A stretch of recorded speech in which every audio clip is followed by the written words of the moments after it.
हो कि जो बच्चे ऑलरेडी ये ना हो कि जो बच्चे ऑलरेडी यूनिवर्सिटी में अपने मतलब पैसे दे रहे हैं उनको स्किल्स इंप्रूवमेंट के लिए कहीं बाहर ऑनलाइन कोर्सेज ना करने पड़े। Thank you. विधि आपने ठीक कहा है उसको लेकर के, क्योंकि नीचे से जब बच्चा फर्स्ट क्लास से चलता है वहीं से उसमें संस्कार वो चलते हैं। पिछले दिनों हमने निर्णय किया है स्कूल्स के अंदर भी कि एक श्रमदान का एक पीरियड जो पीछे बंद हो गया था उसको लेकर के रखा है कि बच्चों को श्रमदान करना चाहिए। मुझे खुशी है कि आज युवा संवाद के माध्यम से आज हमारी यूनिवर्सिटीज के बच्चे यहाँ उपस्थित हैं और 4 दिन आप लोग यहाँ रहने वाले हैं। आप एक यात्रा थापली से भी करने वाले हैं। आज आपने पौधारोपण किया है, एक पेड़ माँ के नाम, और ये बहुत अच्छी बात आपने कही है। इस बात को हमें आगे बढ़ाना चाहिए, यूनिवर्सिटी स्तर के ऊपर भी हमारे बच्चे इसके अंदर शामिल हों, पौधारोपण करें, स्वच्छता की तरफ ध्यान दें। और सबसे बड़ी बात है कि इन सब बातों को ध्यान में रखते हुए चाहे हम खेलों की तरफ ध्यान दें, खेलों के अंदर भी हम उसके अंदर हैं, वो एक्स्ट्रा हमारी स्किलिंग होती है। उससे कोई भी काम हम करते हैं, एजुकेशन एक विषय अलग है, डिग्री हमने ले ली है, परंतु डिग्री के साथ साथ एक्स्ट्रा एजुकेशन हमारे पास, एक्स्ट्रा स्किलिंग वो भी उसी के साथ साथ हम सीखते हैं, पढ़ते पढ़ते ही सीखते हैं। और उसको ब्रॉड वे के अंदर चारों तरफ व्यक्ति कहाँ कहाँ देख सकता है, सोच सकता है, कर सकता है, वो पढ़ते पढ़ते ही उसके अंदर होता है। वही यूथ की स्किलिंग होती है और उसके अंदर आगे बढ़ता है। ये जो कार्यक्रम चला है, मैं कहना चाहूंगा जो हमारे ऑर्गेनाइजर हैं कि इसको और आगे बढ़ा करके यूनिवर्सिटी कॉलेज स्तर के ऊपर भी इसको ले जा सके, जिससे कि बच्चों का एक इससे उनको नई तकनीक और नई ऊर्जा के साथ उनको काम करने का अवसर मिलता है। ऐसे से जब विजिट होते हैं उसके अंदर, जैसे आज पौधारोपण किया है, हमें इन्वायरमेंट के प्रति ये जागरूक होते हैं। आदरणीय प्रधानमंत्री जी भी इस बात को लेकर के बोलते हैं कि हमें एक पेड़ माँ के नाम लगाना चाहिए, और उसमें आज पौधारोपण भी आप सबने किया है। अलग अलग विषयों के ऊपर चर्चा भी करते हैं। ये किताबी जो ज्ञान है, उस ज्ञान से अलग हमें जो कुछ सीखने को मिलता है, उसी से ही व्यक्ति का विकास होता है। अच्छा है इसके अंदर, और आगे इसको बढ़ाया जाए तो इसके ऊपर जरूर इसको आगे बढ़ाने का हम काम करेंगे। Thank you. Thank you sir, thank you so much. बहुत बहुत आभार विधि, बहुत बहुत आभार माननीय मुख्यमंत्री महोदय आपका। इनके बाद आलोक हैं CUH महेंद्रगढ़ से। आलोक।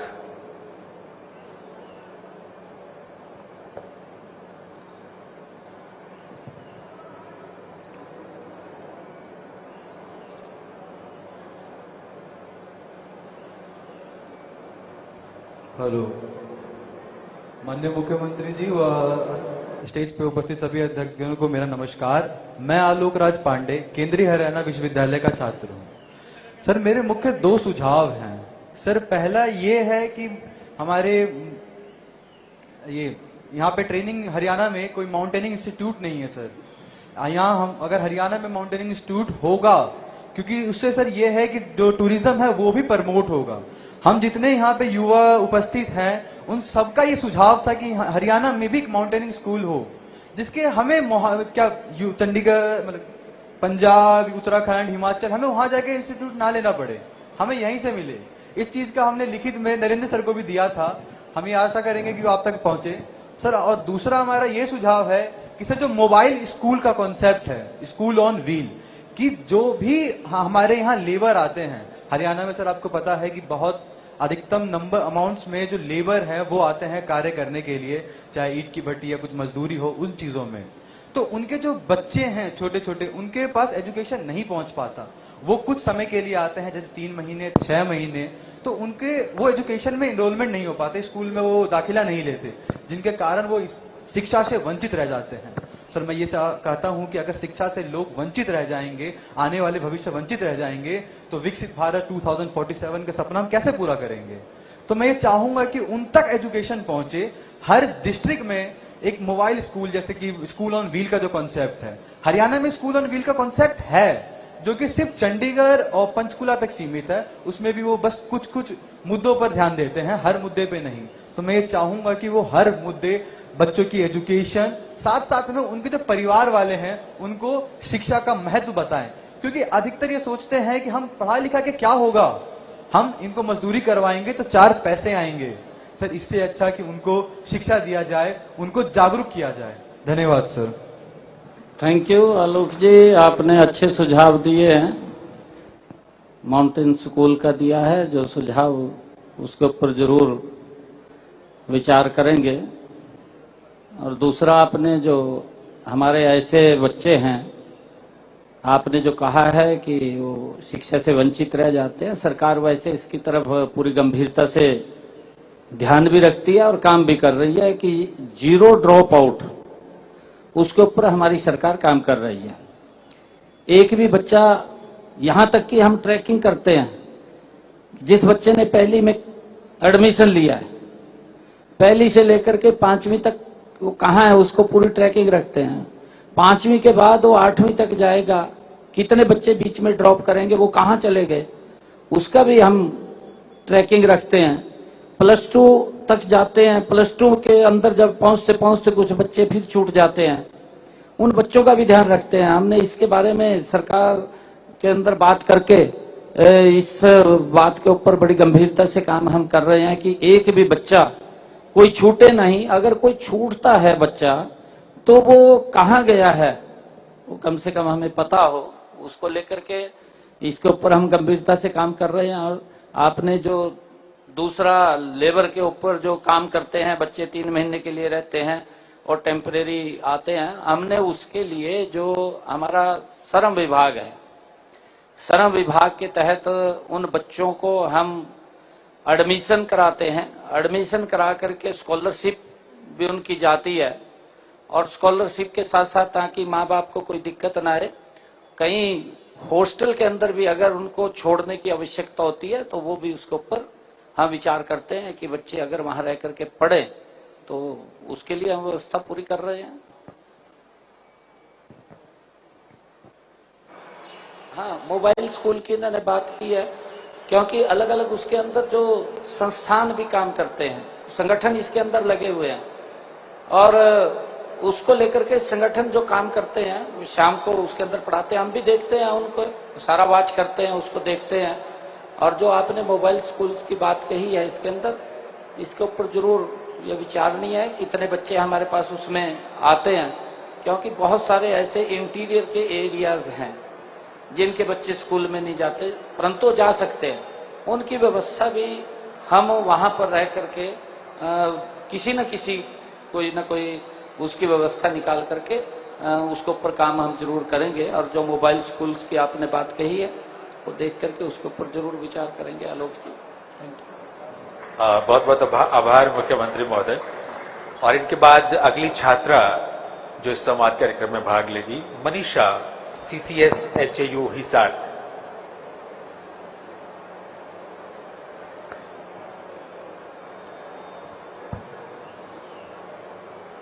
चल रहा है बेटा, चल रहा है। आदरणीय मुख्यमंत्री महोदय तथा सभी माननीय अतिथियों, आप सभी को मेरा सादर प्रणाम। मैं मनीषा चौधरी चरण सिंह हरियाणा कृषि विश्वविद्यालय की छात्रा हूं।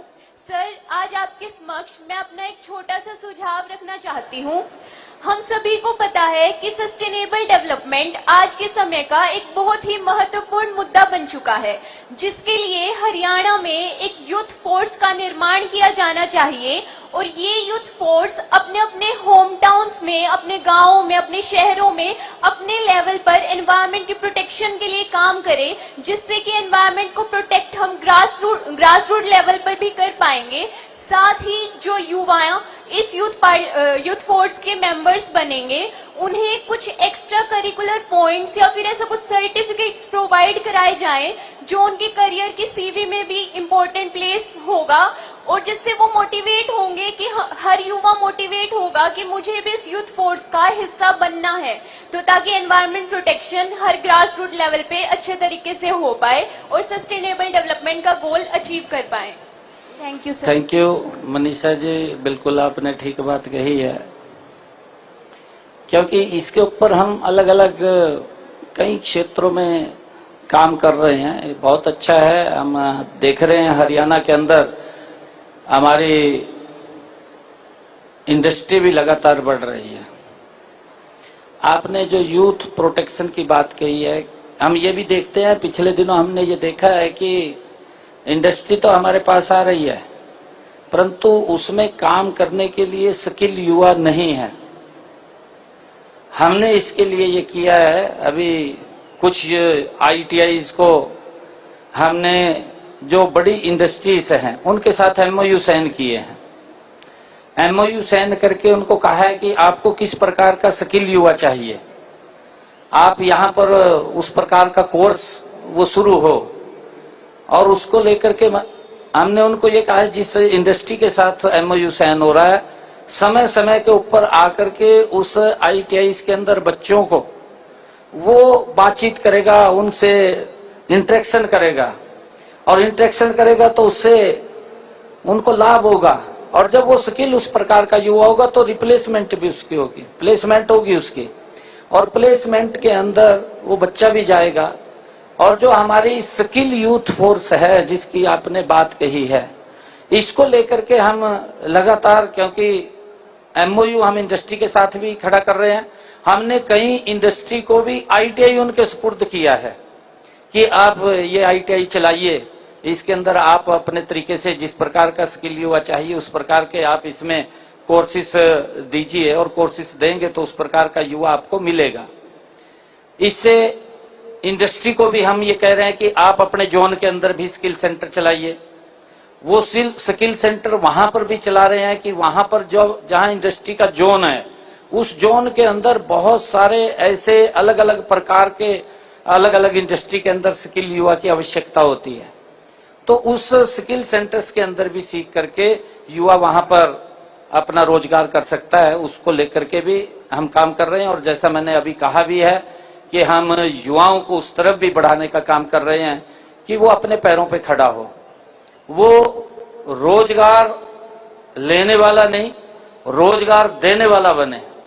इस प्रकार का युवा हम उसके अंदर खड़ा कर रहे हैं, ताकि आप देख रहे हैं आदरणीय प्रधानमंत्री जी ने चाहे मुद्रा योजना हो, मुद्रा योजना के साथ हम बैंकों से भी कोलैबोरेशन करते हैं कि हमारा स्टार्टअप है, स्टार्टअप के माध्यम से कि व्यक्ति कोई अपना काम शुरू करता है, शुरू करके उसको कितना आगे बढ़ा सकता है उसकी क्षमता के ऊपर निर्भर करता है। सरकार उसके अंदर जो उसको हेल्प की आवश्यकता पड़ती है वो हेल्प उसको करने का काम करती है, ताकि हमारा एक युवा को एक दिशा और एक हमारी यूथ फोर्स वो खड़ी हो सके, उसको लेकर के हम काम कर रहे हैं। और इसके अंदर जो आपने सुझाव दिए हैं उन सुझावों को भी हम गंभीरता से और विचार करके इसको आगे बढ़ाने का काम करेंगे। Manisha ji, thank you. धन्यवाद सर। धन्यवाद मनीषा।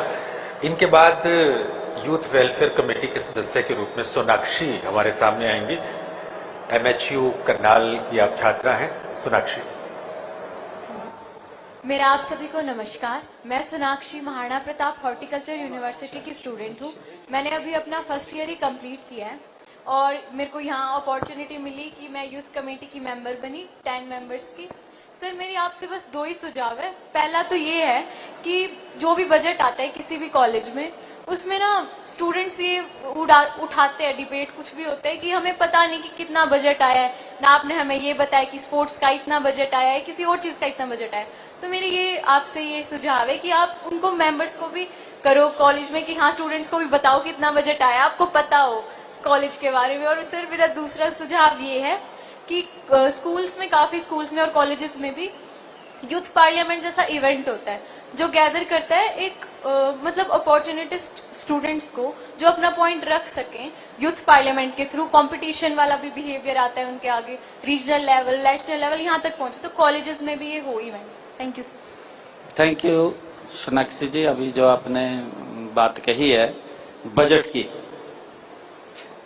मैं पहले तो आपको इस बात से अवगत कराना चाहता हूं, क्योंकि जब सरकार बजट पेश करती है, सरकार जब बजट पेश करती है तो अलग अलग हेड को कितना पैसा गया वो बाकायदा फैक्चुअल होता है हर विभाग का।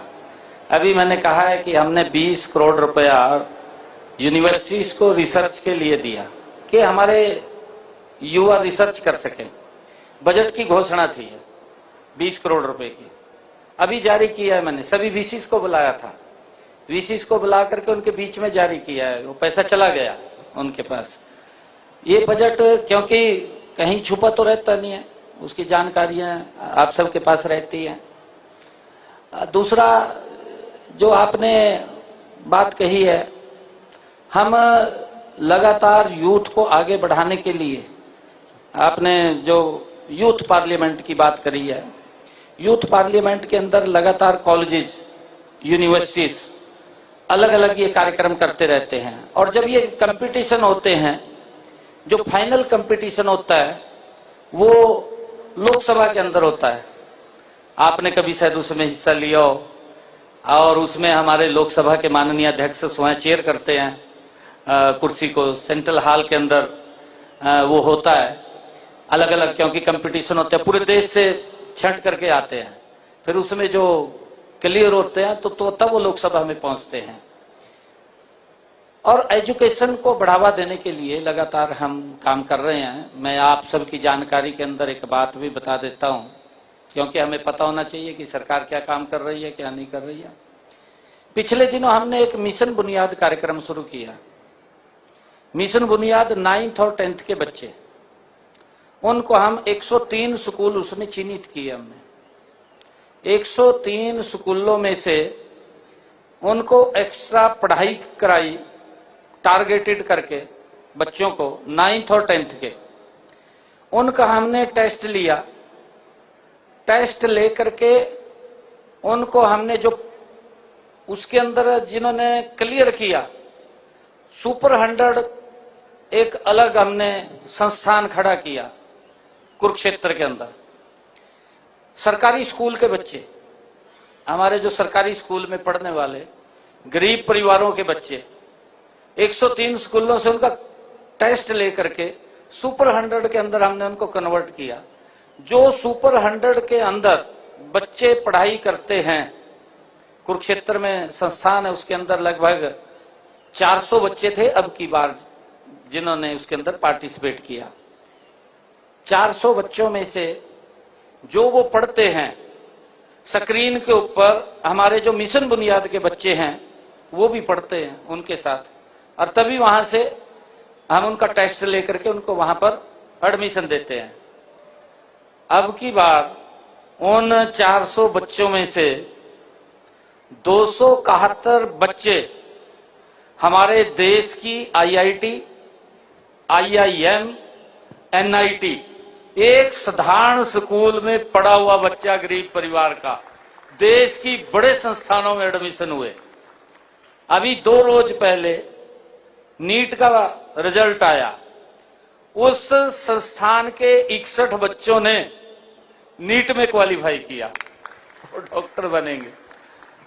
सरकार किस प्रकार से एजुकेशन को आगे बढ़ाने का काम कर रही है कि जिस व्यक्ति को, कई बार व्यक्ति ये सोचता है कि पैसा नहीं है, माँ बाप के पास नहीं पढ़ सकता है आगे, वो दिक्कत आ जाती है उसके सामने, ये व्यवस्था हमने की है।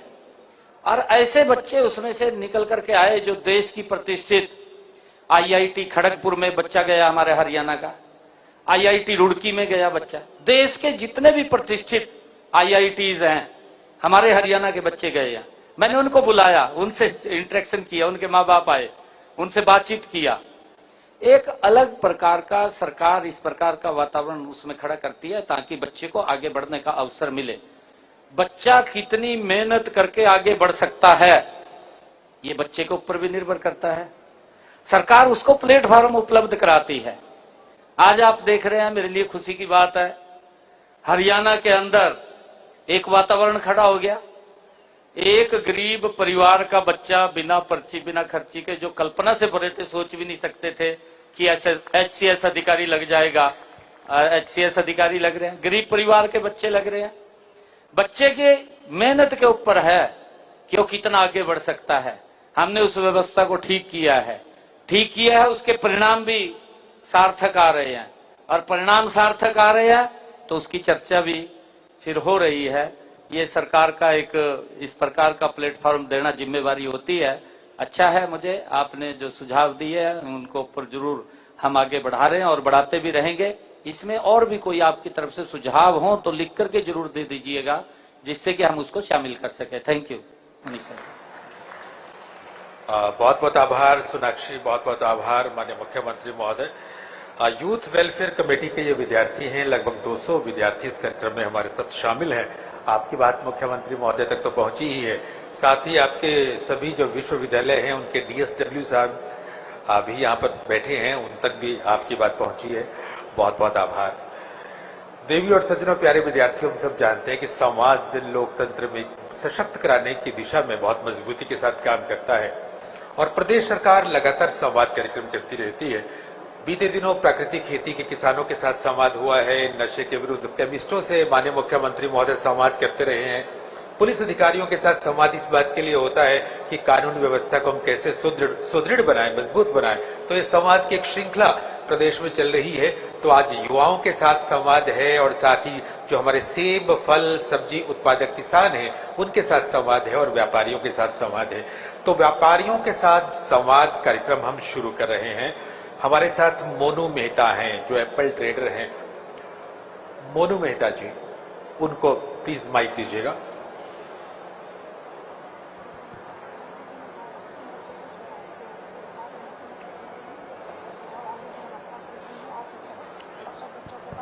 हेलो, हमारे हरियाणा के यशस्वी मुख्यमंत्री नायब सिंह सैनी जी को जय श्री राम, और बाकी भी सारे जितने भी नीतिगण हैं सबको जय श्री राम जी। सैनी साहब, आपकी मंडी का प्रोजेक्ट हम लोग पूरी कोशिश से चला रहे हैं और थोड़ी दिक्कतें हमारे को आ रही हैं। एक तो पानी की समस्या बहुत ज्यादा है, दूसरा बिजली 8 रुपये यूनिट सबको पड़ता है। हमारे को दुकानों की कंप्लीशन लेके 1.5 साल हो गया, अभी तक भी 26 रुपये यूनिट दे रहे हैं हम। थोड़ा इसके लिए करें, बाकी तो क्या है। मोनू जी, आपने एक मांग पत्र दिया है मेरे को, उसमें लिखा होगा, ये आपको बधाई है, एप्पल मंडी इतनी बड़ी यहाँ पर बनी है और इसका लाभ भी मेहता जी आप लोग ले रहे हैं। आपकी जो समस्या है पानी की जो आपने कही है, इसके ऊपर हम गंभीरता से काम कर रहे हैं। हमने यहाँ पर मेरे ख्याल से HSVP से कुछ लैंड ले ली है कि यहाँ WTP एक लगे, और WTP को लेकर के हमारा जो कालका, पिंजौर और ये आपका पूरा एरिया है, यहाँ पर स्वच्छ पेयजल उनको मिले, उसको लेकर के हम इसके ऊपर गंभीरता से लगे हुए हैं और जल्दी ही उसके ऊपर एक कोई रास्ता निकल करके आगे बढ़ जाएगा। और उसी कड़ी में हमने अभी विचार किया है कि जो हमारा मोरनी क्षेत्र है वहां पर भी पानी की कोई दिक्कत ना रहे, उसको लेकर के भी हम व्यवस्था में उसमें लगे हुए, उसको आगे बढ़ा रहे हैं। जल्दी ही इस सारी व्यवस्था के कोई समाधान निकलेंगे, पानी की पीने की कोई समस्या न रहे, और उसको हम पहले ही ध्यान में रख करके उसको आगे बढ़ा रहे हैं। सर, बिजली की समस्या निपटा दो। बिजली की आपने जो कहा है उसको एक बार देख करके क्या विषय है, क्योंकि मांग पत्र में भी आपने लिखा होगा, अधिकारियों से बात करके उसका समाधान निकलेगा। ऐसा नहीं है कि नहीं निकलेगा, उसका जल्दी ही निकलेगा समाधान। धन्यवाद जी। धन्यवाद मोनू मेहता जी। इनके बाद मैं निवेदन करूंगा अश्विनी चौहान। इसके अंदर मोनू जी एक विषय ये था कि यहाँ से एक सब स्टेशन बनना है, बिजली का सब स्टेशन बनना है और उसके ऊपर काम चल रहा है। वो सब स्टेशन बनेगा तो सारी व्यवस्थाएं ठीक हो जाएंगी। उसके।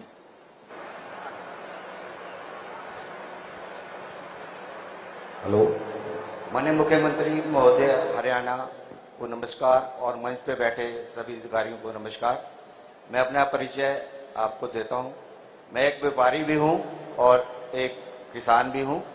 मैं 25 साल से इस व्यापार में जुड़ा हूं और पहले चंडीगढ़ में काम करते थे, फिर सेक्टर 20 में किया, फिर अब यहाँ पे अपना पिंजौर एप्पल मार्केट में कर रहे हैं।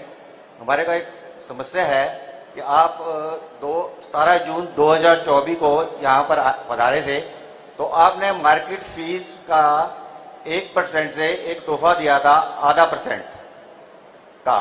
उसके बाद 2025 में ये फिर दोबारा से 1% लगा दी गई है, जो कि बहुत ज्यादा है।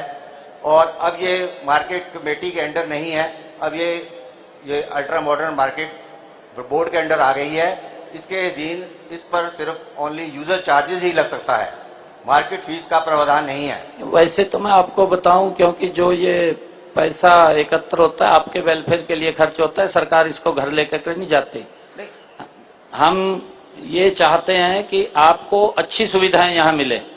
अल्ट्रा मॉडर्न, ये मॉडर्न सब्जी मंडी है, एप्पल मंडी है, यहाँ की व्यवस्थाएं भी बड़ी हैं और उसके अंदर आपको इस प्रकार का, हम इसके ऊपर चर्चा कर लेंगे क्या है विषय क्या नहीं, परंतु जितना पैसा आपके यहाँ से आता है वो आपके ऊपर ही खर्च होता है और कहीं बाहर नहीं खर्च होता इधर उधर। मोदी साहब, ऐसा है कि हमारा एक सुझाव था कि आप जैसे 20 किलो का बॉक्स होता है एप्पल का, उसके ऊपर 5-6 रुपए प्रति बॉक्स के हिसाब से चार्जेस लगा लें, और 10 किलो का एक बॉक्स होता है हाफ बॉक्स, उस पर 3 रुपए प्रति बॉक्स के हिसाब से लगा लें। ये मेरा सुझाव है। कोई बात नहीं, आपका जो सुझाव है उसको हम देख करके एग्जामिन करेंगे, क्या है क्या नहीं, आप लिख करके दे दीजिए, अधिकारियों के साथ बैठ करके एग्जामिन करेंगे और उसमें जो सुझाव आपका आए हैं सहानुभूतिपूर्वक उस पर विचार करेंगे, कोई ऐसी बात नहीं। धन्यवाद। धन्यवाद अश्विनी जी। हमारे साथ ब्रिजमोहन जी हैं जो आरती एसोसिएशन के प्रधान हैं। ब्रिजमोहन जी, आप भी अपनी बात माननीय मुख्यमंत्री जी के सामने रखें।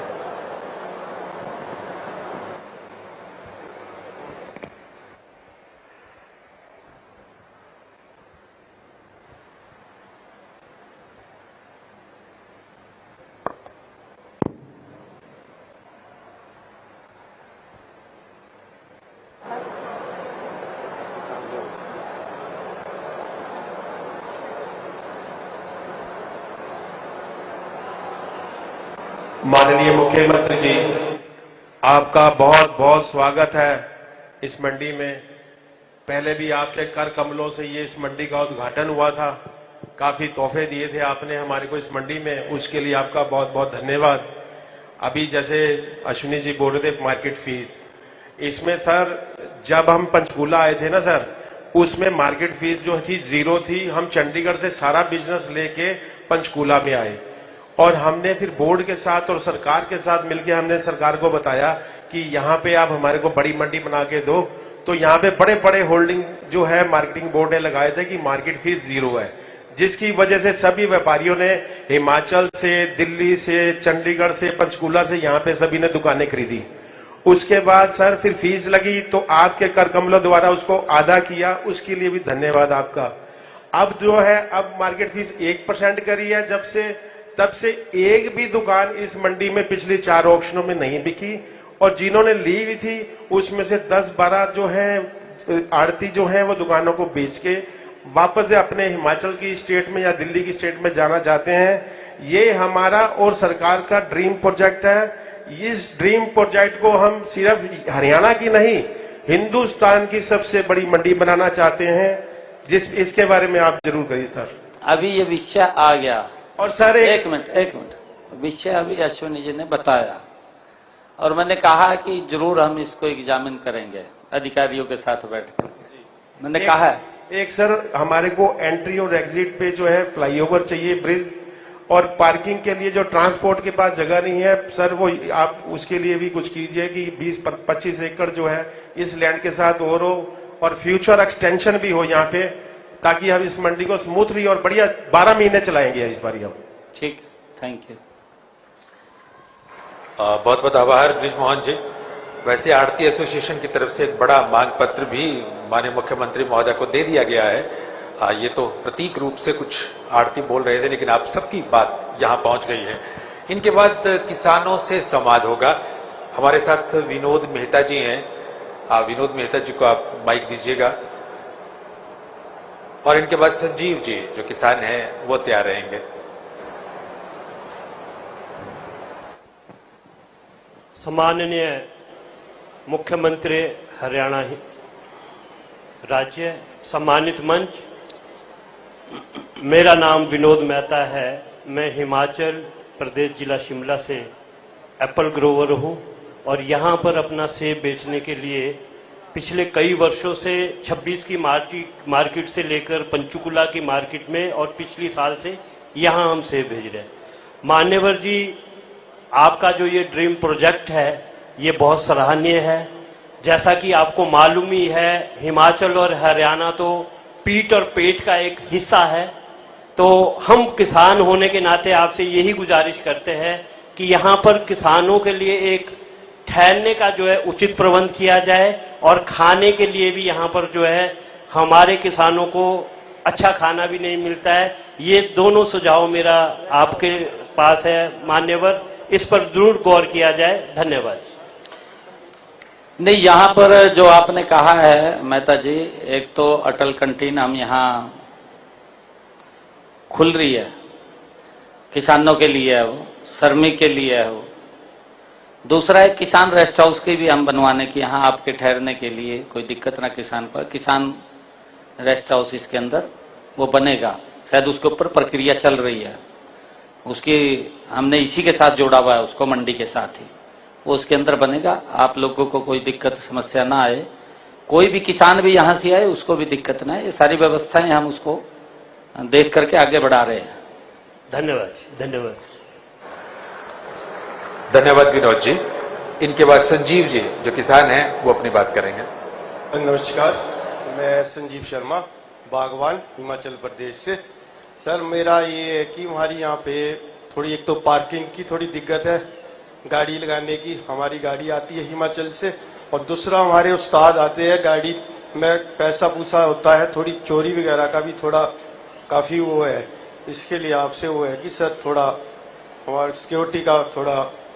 सिक्योरिटी का पूरा हो जाएगा संजीव जी, कोई दिक्कत नहीं आएगी। यहाँ पर अलग से व्यवस्था हो जाएगी, उस समय के अंदर आप आते हैं। पार्किंग के लिए भी अंदर स्पेस होगा इसमें जरूर, और एक बार इसका जरूर हम चर्चा कर लेंगे दोनों विषयों के ऊपर जो आपने कहे। Thank you. बहुत बहुत आभार। हमारे साथ जो विद्यार्थी आज जुड़े हैं, जो यूथ वेलफेयर कमेटी के सदस्य हैं, उनको भी एक गरिमापूर्ण अवसर मिलेगा। माननीय मुख्यमंत्री महोदय के कर कमलों से सम्मानित होने का। मैं उनसे निवेदन करूंगा माननीय मुख्यमंत्री महोदय से, सर इन विद्यार्थियों को आप सम्मानित करें। मैनेजमेंट लीडर के रूप में ये विद्यार्थी काम कर रहे हैं और इस कमेटी को सफल बनाने में बहुत बड़ी भूमिका है। साहब, भूमि, दीपिका, तनु और रितेश, ये 5 विद्यार्थी जल्दी से मंच पर आएंगे और माननीय मुख्यमंत्री महोदय से निवेदन है कि अपने कर कमलों से सर इन्हें प्रमाण पत्र देकर सम्मानित कीजिएगा। सर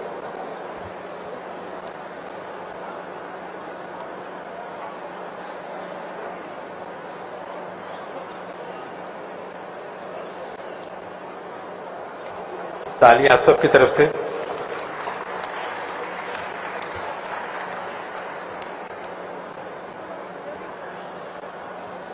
ट्रैकिंग के जो विद्यार्थी हैं जिन्होंने ट्रैकिंग की थी, वो भी जल्दी से आ जाएंगे।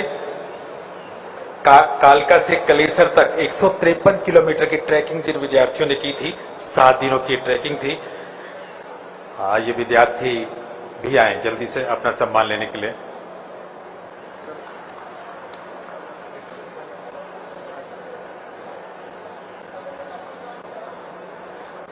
तालियां हो जाए आप सबकी तरफ से। कालका से कलेसर 153 किलोमीटर की ट्रैकिंग, और एक दूसरा रूट भी है जहां पर 84 किलोमीटर पड़ता है। 4 दिन में 84 किलोमीटर और 7 दिन में 153 किलोमीटर। इतनी लंबी ट्रैकिंग इन विद्यार्थियों ने की है। तालियां हो जाए जरा जोरदार।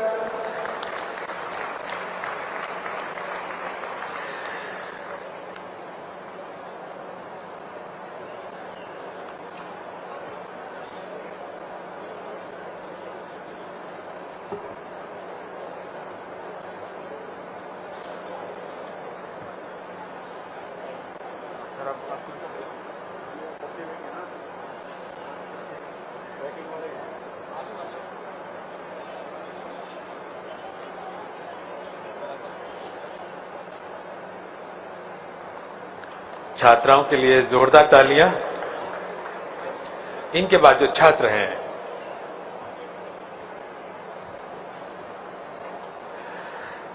ये वो हमारे युवा साथी हैं जिन्होंने ट्रैकिंग गतिविधियों के माध्यम से साहस, अनुशासन और नेतृत्व क्षमता और टीम भावना का बड़ा शानदार परिचय दिया है। प्रकृति के बीच में रहकर बहुत कुछ सीखा जा सकता है, चुनौतियों का सामना करने का पाठ पढ़ा जा सकता है और पर्यावरण के प्रति संवेदनशीलता का पाठ सीखा जा सकता है। और ट्रैकिंग के माध्यम से इन विद्यार्थियों ने वो सीखा है।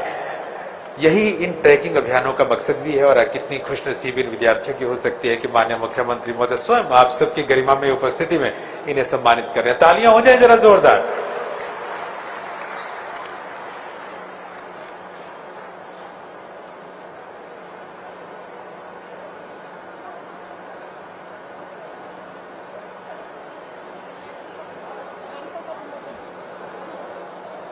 एक स्मारिका नेचर कैंप थापली में लगा था। 21 मार्च से लेकर 12 अप्रैल तक उसकी स्मारिका तैयार करवाई गई है। उसका विमोचन माननीय मुख्यमंत्री महोदय सभी गणमान्य अतिथि कर रहे हैं। तालियों के साथ आप इस खास अवसर में शामिल हो जाइए।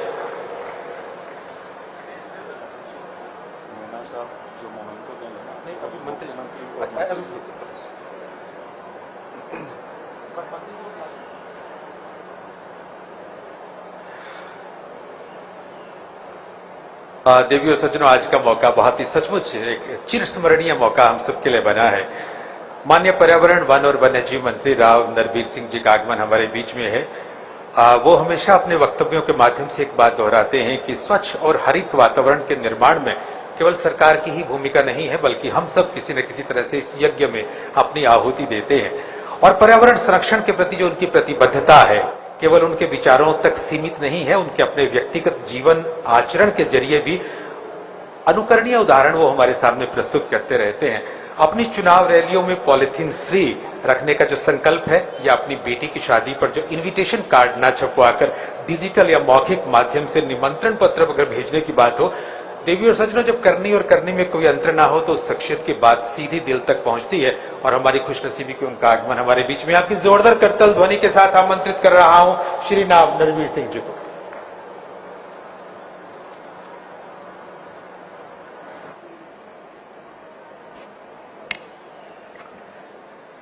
हरियाणा के लोकप्रिय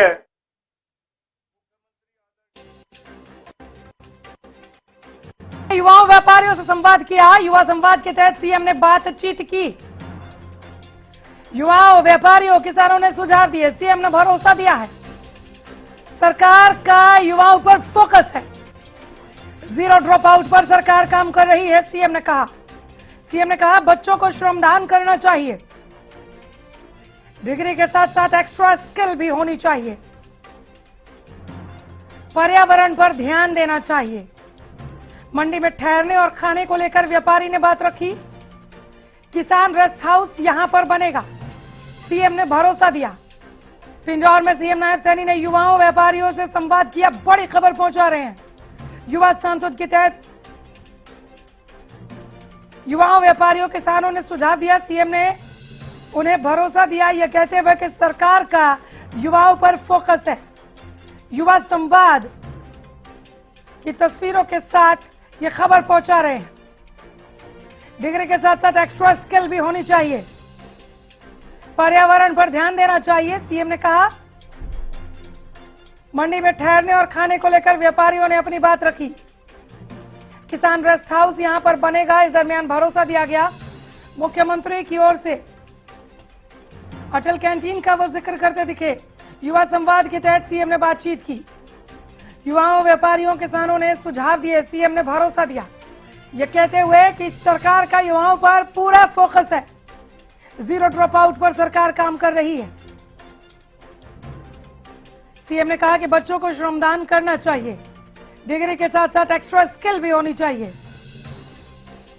मुख्यमंत्री बोले कि पर्यावरण पर ध्यान देना होगा। मंडी में ठहरने और खाने को लेकर इस दरमियान व्यापारियों ने अपनी बात रखी। सीएम ने कहा कि किसान रेस्ट हाउस यहां पर बनेगा।